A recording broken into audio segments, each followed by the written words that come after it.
প্রিয় সাংবাদিক ভাই বোনেরা এবং প্রিয় দেশবাসী, আজকে ঢাকাস্থ এই মিন্টু রোডে জাতীয় সংসদের মাননীয় বিরোধী দলীয় নেতার সরকারি বাসভবনে 11 দলের নেতৃবৃন্দের শীর্ষ নেতৃবৃন্দের বৈঠক হয়েছে এবং বৈঠকে সমসাময়িক বাংলাদেশের যে রাজনৈতিক পরিস্থিতি সেগুলো নিয়ে আলোচনা হয়েছে। আমাদের তৃতীয় যে অধিবেশন শুরু হতে যাচ্ছে আগামীকাল থেকে সংসদে, সেই অধিবেশনে আলোচ্য এজেন্ডাগুলো, আমাদের করণীয়, সেগুলো নিয়ে আলোচনা হয়েছে এবং দেশে যে চলমান জনদুর্ভোগ রয়েছে সেগুলা বিষয়ে বিরোধী দল হিসেবে আমাদের সমন্বিত ভূমিকা, ঐক্যবদ্ধ ভূমিকা, সে বিষয়ে আমরা আমাদের নীতি এবং কৌশলগুলো নির্ধারণ করেছি। এবং যেমনটা আপনাদেরকে সামনে ভূমিকায় বললেন হামিদুর রহমান আজাদ সাহেব, 11 দলের সমন্বয়ক, তো সেই বিষয়গুলো আমরা আলোচনা হয়েছে।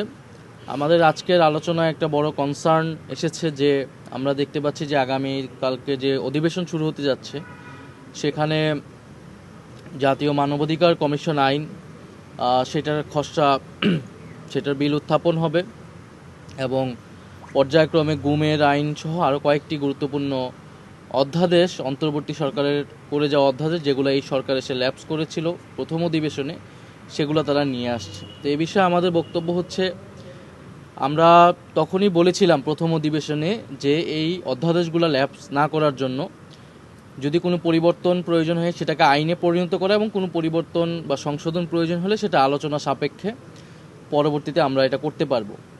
কিন্তু তখন তারা বলেছিল যে তারা আরও শক্তিশালী করে এই আইনগুলো নিয়ে আসবে। এবং আমরা সকলেই জানি যে বিগত 16 বছরে ফ্যাসিবাদী আমলে আমাদের প্রধানতম একটা জায়গা ছিল দেশের নাগরিকদের মানবাধিকার হরণ।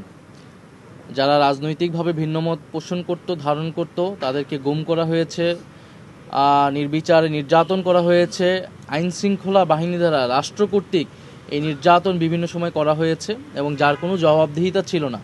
মানবাধিকার কমিশন একটি ছিল, বিচার ব্যবস্থা ছিল, কিন্তু কোনো ব্যবস্থাই সেই সময় কিন্তু কাজ করে নাই, কারণ দেশে গণতন্ত্র ছিল না, ফলে মানবাধিকার সুরক্ষিত হয়নি। ফলে আমাদের সকলের চাওয়া ছিল যে গণতন্ত্র প্রতিষ্ঠার পাশাপাশি গণতন্ত্র প্রতিষ্ঠার জন্যই আমাদের মানবাধিকার এই বিষয়টা যাতে সুরাহা হয়, দেশে যাতে কারো মানবাধিকার হরণ না হয়। এবং গুমের বিষয়টা বাংলাদেশে আমরা আর কোনো গুমের ঘটনা আমরা দেখতে চাই না, যদিও আমরা এই সরকারের সময় একটি গুমের ঘটনা কিন্তু শুনতে পেরেছি মিরাজ শেখ নামে। এখন আপনারা জানেন যে অলরেডি সেই খসড়া মন্ত্রিপরিষদে যেটা আলোচনা হয়েছে সেটা কিন্তু সামনে এসেছে, পত্রপত্রিকায় এসেছে যে আগের থেকেও দুর্বলতর আইন হিসেবে 2009 সালের যে আইন ছিল মানবাধিকার কমিশনের, তার থেকেও দুর্বল হিসেবে একটা আইন এর খসড়া নিয়ে আসা হচ্ছে এবং যেখানে মানবাধিকার কমিশন নিজস্বভাবে কোনো তদন্ত করতে পারবে না, যেটা যেই বিগত অধ্যাদেশে ছিল।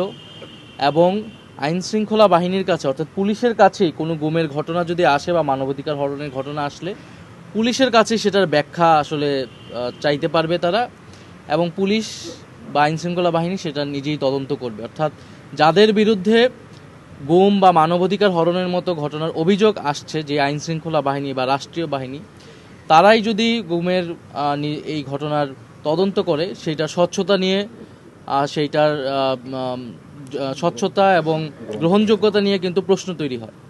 ফলে এই যে আইনটি করা হচ্ছে বা খসড়া আনা হচ্ছে, এটা খুবই পরিকল্পিতভাবে দেশে আগের থেকেও, তার মানে বোঝা যাচ্ছে যে মানবাধিকার হরণ হতে পারে, হবে, এবং সরকার কোনো রাষ্ট্রীয় বাহিনীকে দিয়ে এটা করাবে এবং কোনো ধরনের জবাবদিহিতা যাতে নিশ্চিত করা না হয়, এই কারণে তারা এরকম একটা আইন আসলে করতে যাচ্ছে।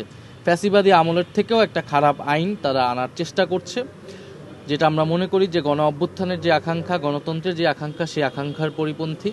গুমের আইনকেও তারা এরকম দুর্বলতর করে হিসেবে আনছে। পাশাপাশি মানবাধিকার কমিশনের যে বাছাই কমিটি, মানবাধিকার কমিশন যেভাবে নির্ধারিত হবে সেটিও তারা সেখানে সরকারি মন্ত্রীদের প্রাধান্য দিয়ে একটা বাছাই কমিটি যেটা করছে, যেটাও নিরপেক্ষভাবে বাছাই করবে না।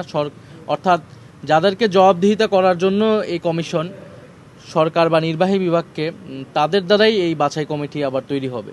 ফলে এরকম অনেকগুলা ধারায় আমাদের সমালোচনা রয়েছে।